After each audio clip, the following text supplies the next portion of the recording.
Bonjour, je m'appelle Ivana et aujourd'hui sur ce blog, mes compagnes et moi allons parler de deux films que nous sommes allés voir lors de la tournée au cinéma français. Les deux films sont Avec l'étoile et Revoir Paris. Revoir Paris.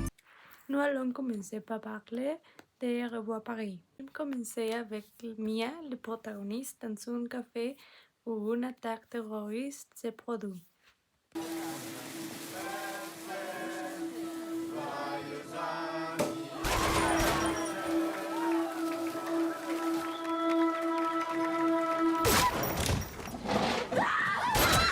Tout s'est effacé de ma mémoire. Qu'est-ce qui s'est passé après? 3 mois après, Mia est toujours traumatisée et incapable de se souvenir des événements de cette nuit-là. Dans un effort pour aller de l'avant, elle est inquiète sur ses souvenirs et retracer ses pas. Désireuse de comprendre ce qui s'est passé, Mia, partiellement amnésique, décide de retourner à Paris. Elle est incapable de se souvenir de la plus grande partie de l'avance. Elle rejoint une association d'entraide de victimes, rencontre une adolescente, un duel de ses parents, se fait insulter par une femme qui l'accusait de s'être enfermée dans les toilettes dans les heures entre d'autres personnes. Elle rencontre aussi Thomas qui fait ce soir-là son anniversaire avec des collègues. Il est gravement blessé aux jambes, mais a conservé toute sa mémoire. Peu à peu, Mia retrouve des bribes de souvenirs. Elle se rend compte qu'elle a passé un long moment dans son cachette en compagnie d'un employé de cuisine du restaurant qui lui a tenu la main. Elle veut le retrouver, être sûre qu'il a survécu, mais sa recherche est compliquée par le fait qu'il s'agit d'un étranger en situation irrégulière.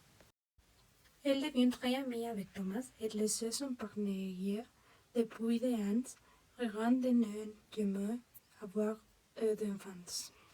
Le film s'est terminé avec la femme trouvant l'homme qui l'accompagnait et lui tenait la main pendant le tournage.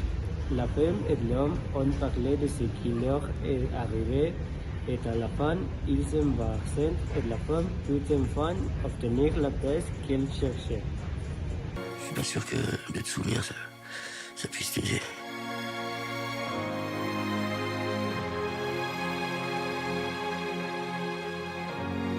Avant, je me demandais jamais si j'étais heureuse. Maintenant, oui. Bonjour, nous avons vu le film de Une belle étoile de Sébastien Toulard. Le personnage principal, qui s'appelle Yassir, vivait avec sa mère, mais celle-ci était une très mauvaise mère et il est donc allé chez les amis de sa mère qui l'ont ajouté à la famille. Ça veut dire quoi, mof? Meilleur ouvrier de France. Il faut travailler dur, énormément. Il a toujours eu une passion pour la cuisine, mais en raison du manque de soutien de sa mère, il n'a pas pu aller de l'avant. Il avait l'habitude d'imaginer comment il pourrait cuisiner quelque chose de délicieux pour finalement se rendre compte que c'était un désastre. Il a grandi dans un foyer pour orphelins, où elle était rebelle. Mais il n'a jamais abandonné et a cherché de moyens d'apprendre la gastronomie et à son tour d'opportunités. Plus tard, il a rencontré son idole, un chef cuisinier très célèbre en France, lors d'une course de échantillonnage. Le chef a réalisé son grand potentiel et l'a fait entrer en stage dans un hôtel-restaurant.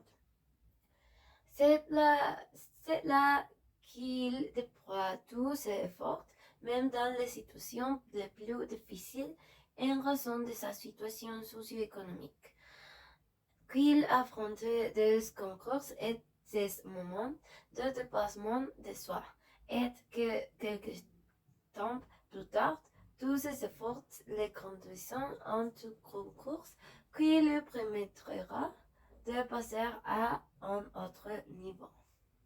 C'est pas un Paris-Brest, ça, c'est un Paris-Chiasse. Tu veux être le meilleur ou un génie de la pâtisserie? Oui. Et comment on sait si on est l'un ou l'autre?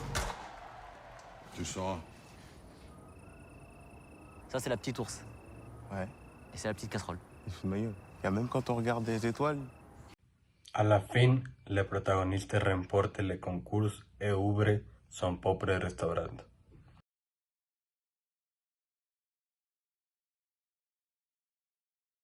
Voilà, ça c'est tout. Merci pour votre attention et au revoir.